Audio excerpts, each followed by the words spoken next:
Life as I know it has moved fast, and I mean fast. There's a lot I've learned being part of this industry. And it all started at the age of 4 when my dad gave me my first BMX bike back in Zimbabwe. The love for two wheels was set in stone. A strong foundation was built. A very young farm boy rolling around on his bike in the farm dust to doing flips all over the world. Front covers of magazines and being part of one of the biggest YouTube channels in the world. Most of you might know, but my career started off in dirt jumping and slopestyle, a discipline I was super into. Hell, I would spend a whole weekend trying to perfect one trick, crash after crash, discipline.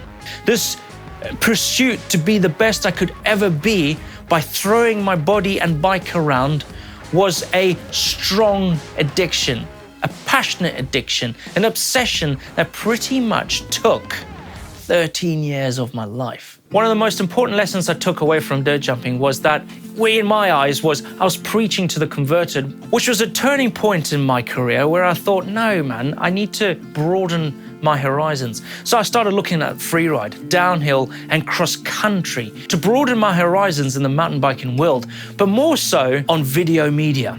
The one thing I've noticed over the years with athletes in different sports is they are fixated within that sport, dedicated to it. Yes, as an athlete, you need to be. It's healthy to be part of it because you need to be the best. But they don't know when to stop, slow down, take a step back, look around. Stop and reap the benefits of what you've achieved through that sport. Now, I've got some friends that are die-hard downhill riders or free riders. They live and breathe their sport to the point where they don't think about anything else.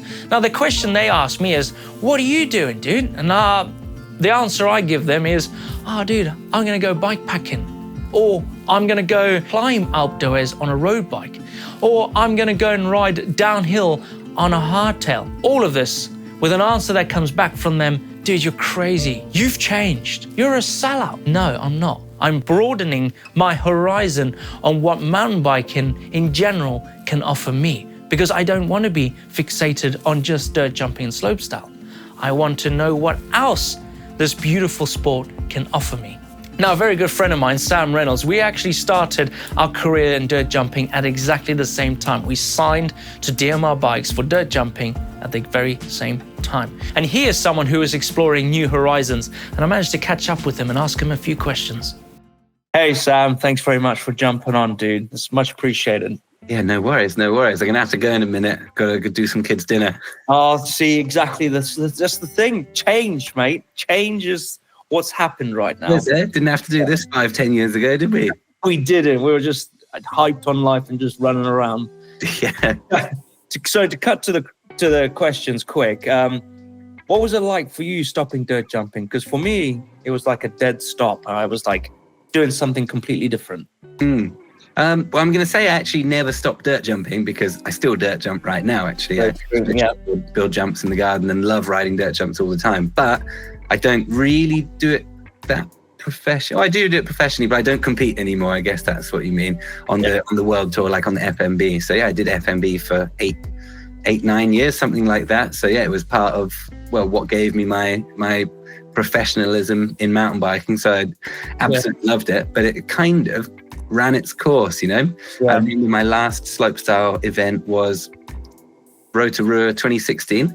And I remember just doing the same run on exactly the same course the year before. Yeah. I think I ended up like 9th, and I think I got like 300 Swiss dollars, 300 New Zealand dollars. And I think my flight was $2,000, and I was just kind of thinking to myself, that doesn't really add up actually. Yeah. And doing the same run on the same course, I thought, you know what, the risk is still there, exactly the same as it always has been, but the reward was not really there anymore. So actually I kind of I quit halfway through the season, because how it worked then in FMB is if you were in for the Diamond Series, you're in for the whole year. Yeah. But I didn't actually want to do that. I thought I'd give the space to someone else, because my love's not in it anymore. And at the same time, the Fest Series was kind of kicking off. Pure Darkness was kicking off as well. And there was a whole new realm of mountain biking, which I enjoyed a lot more at the time. So it wasn't actually that much of a difficult decision for me. I mean, well, actually, no, that's not true. It was, but at least I had something to fill that void, which was at the time Fest Series. But it was after being, I'm sure as you know, after being in front of the camera, being on the podiums for a long time, it's quite a shock to suddenly just not do it anymore and hand it over to someone else. It is tough, isn't it? It is tough. Yeah, I can relate with that so much. Like when I moved from being in the scene, being an athlete, then going into GMBN was like a dead stop for me, because it was like, you're not doing that. You changed, didn't you? Yeah, massive change. And there was into an office, and I had never done this work. So it was like it's a transition, really. It's evolution within your career. Yeah, I think mine was a lot softer than yours, and it's still going, really. 10 years later, and my transition is still going. I still love riding and love making videos now and making content, to actually kind of morphed into that, which is absolutely perfect. And I still love making huge, crazy jumps. So that's what we have Darkfest for. But yeah, like you said, actually thinking about it, I do remember back, it was sad, wasn't it? They say an athlete dies twice, once when they retire and once when they actually die. You just feel like you're going to lose all your sponsors. You feel like no one's going to care about what you're doing anymore because you're not competing. So all that thing goes on in your head, doesn't it? But it does, yeah. Well, I would love to go back to those days and relive a Crankworks weekend, but I'm actually enjoying riding probably more now than I did back then, to be honest. It's very true. That mountain bike, isn't it? There's so much to do. Exactly, yeah. And we started at exactly the same time getting sponsored. We did. In the 2007, that was. I know, that was before I had a driving license. You used to have to drive me to the events. Drive you, yeah. Yeah. We'd stay in the tent. It was so good, wasn't it? Yeah, it was good. Oh, Sam, thank you so much. Insight, and it's just strange one, isn't it? There's no roadmap, is there? So I don't know where it's going to go next. You got to find your own way. Yeah, exactly. So just like you did as well. I mean, I love doing it still. So as long as people still watch, I'm gonna still keep doing it. Perfect. Nice one. Thanks, Sam. Yeah, no worries, mate.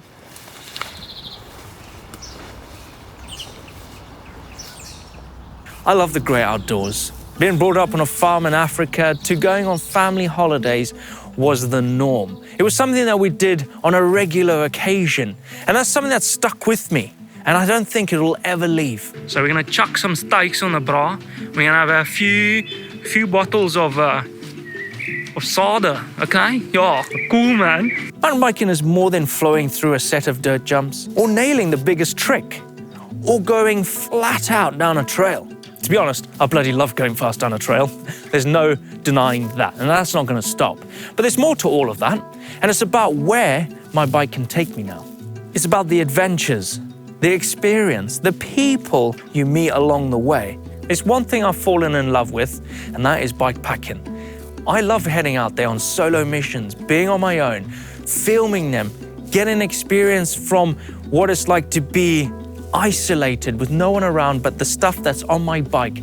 I absolutely love it. It's about reflecting on what I've achieved and how cycling has opened my mind to other disciplines.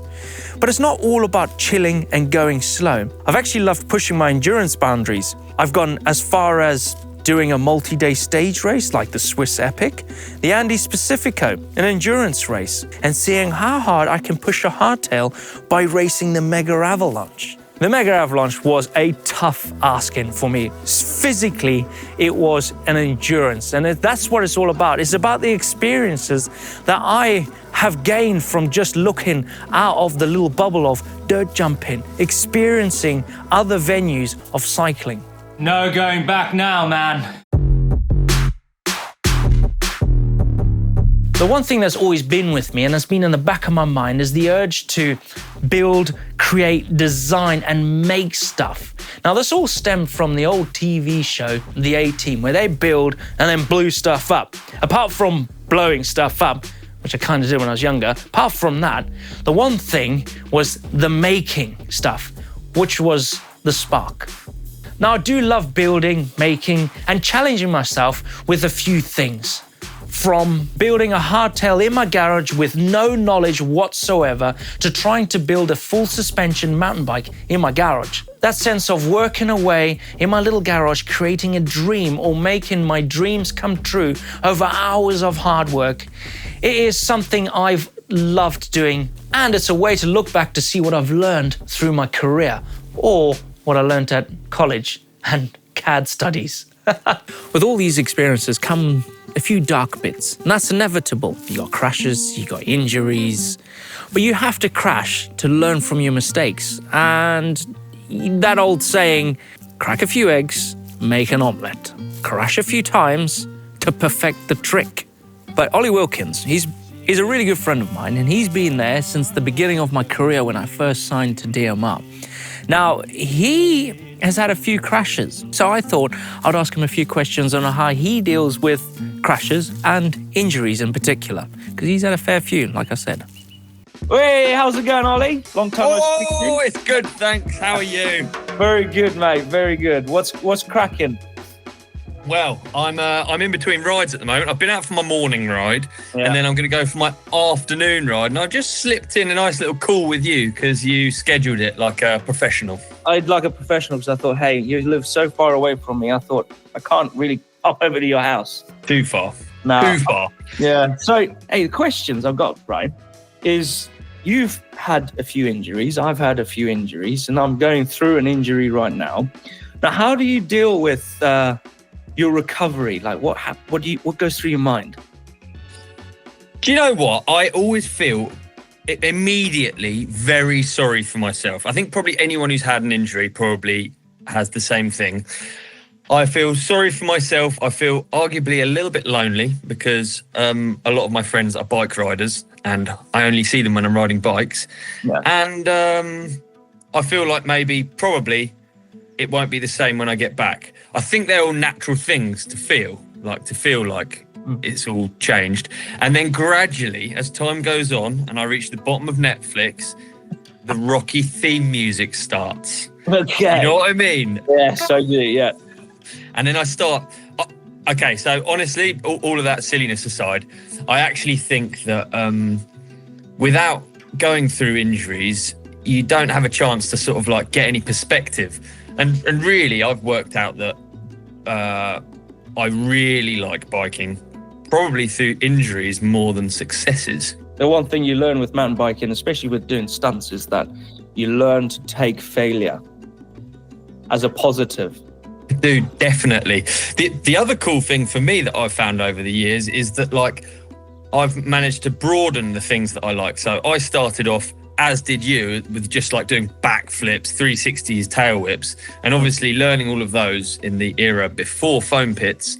You had quite a lot of crashes, quite a lot of injuries. Yeah. In that time, I sort of didn't think that before then, I didn't really think that I liked pedaling. I didn't think that I liked fitness. Maybe I didn't think that I liked just being in the woods and all of those things. Mm-hmm. And through kind of coming back and making myself healthy again, I've actually worked out that I really, really like those things. So I really like spending time on a road bike or turbo trainer, which might come as a surprise, especially when you look at what we started on. Yeah, exactly. And I like just being in the woods, digging, going for walks, all of those things. So it kind of ends up being a bit broader. I don't have to just survive on enjoying 360s and backflips. Very true. And that's exactly my point that I'm trying to get across, is like what I've learned through mountain biking in my career is you get out of the little bubble that everyone is in when you're young, is dirt jumping, which is fine. But then if you want to obviously prolong your life in mountain biking, you can't just stick with doing the backflips and stuff. You got to take off the blinkers and look at everything else. Certainly it's ended up making the kind of enjoyment last way longer for me, and that's all through injuries. So without sounding like positive energy guy, I think that actually through injuries you can get positives and it's not all doom and gloom. Now, I've had a few crashes in my time, but not as many as my friends, and I can kind of class myself as pretty lucky. The game of cat and mouse, to push or not to push, and it's a skill as a professional that is really hard to learn. How hard do you push to the point where it becomes pretty serious. And that's where you get the winners and you get the losers. By pushing really hard, you get the winners. If you don't really push, you come about mid-table. And that's a really hard thing to kind of overcome, is to push really hard. What I mean is a mental game with yourself. You know you can do it, but there's something else happening. Your subconscious, which is something that I'm struggling to learn to do over these few years that I've been in mountain biking. It's listening to that inner voice. Now I've got a perfect example. Now, I had a recent mishap and I went out to Italy and I did this urban downhill race where it came to a point where I was super excited to be there, to be part of this event.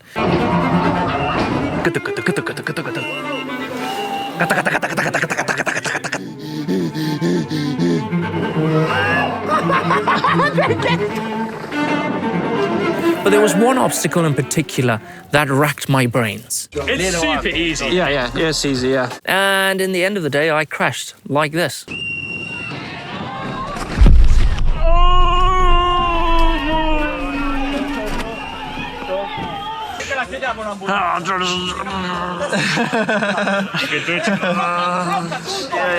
Take your time.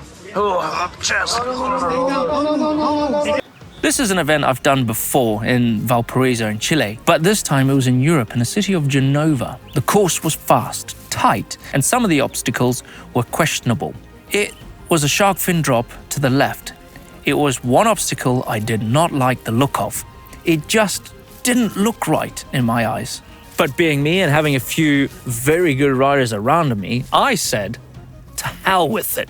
I'm just going to send it, which is not really a good frame of mind to be in a place like that where everything wants to hurt you. So this inner urge to just send it has been built up over a number of years in my career. Doing a big trick was sending the biggest jumps I've ever done. Now, there's a time to push or not to push. And this was the time I should have listened to my inner me and stopped, which is something that I've been learning over these years.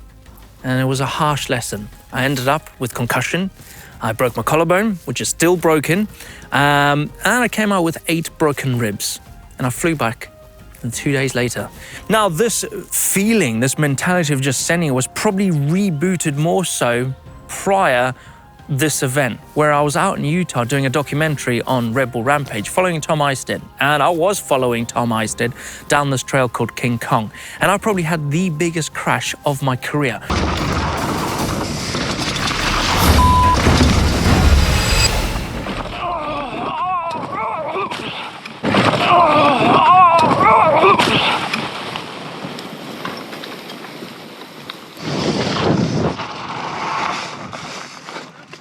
You good? Yeah. Where's my bike? Which I came out of unscathed, which filled that like, oh, I'm invincible, I can jump off cliffs. You learn from your mistakes, and I'm still doing that. And I feel like within the career or any person's life, you still learn from your mistakes. Now, the life lessons that I'm going to take away from my mountain biking career is think out the box. Take the blinkers off. Look at the bigger picture. For me, it was getting out of dirt jumping and looking out and seeing what I can get. Don't get stuck in one discipline. This next one for me was it was pretty crucial, and that was just stop. Look around. Be grateful on where mountain biking has taken you. Which brings me on to this next one. Slow down. Enjoy the ride. Have fun. Don't be too serious. Now, that's really hard when it comes to an athlete, where you have to be serious. And being part of an athlete is that you need to be selfish, dedicated, and it's about you, aka selfishness. You have to be this way. You have to be brutal because you're going to be the top. You want to be the top. And the only way you're going to get there is if you do it. And that's a bit selfish. Now, I owe a lot to my mountain biking career, my passion, following my goals and dreams. Now, there's a few regrets in there, but all in all, I like to sit back, relax, and watch the slopestyle and freeride world evolve into something incredible. They are pushing the boundaries nowadays, to the point where I would dream of right at the beginning of my career. But hey, thank you very much for watching. Hopefully this is a little brief insight of what it's taken me to get to where I am right now. And I'll see you next time. See ya.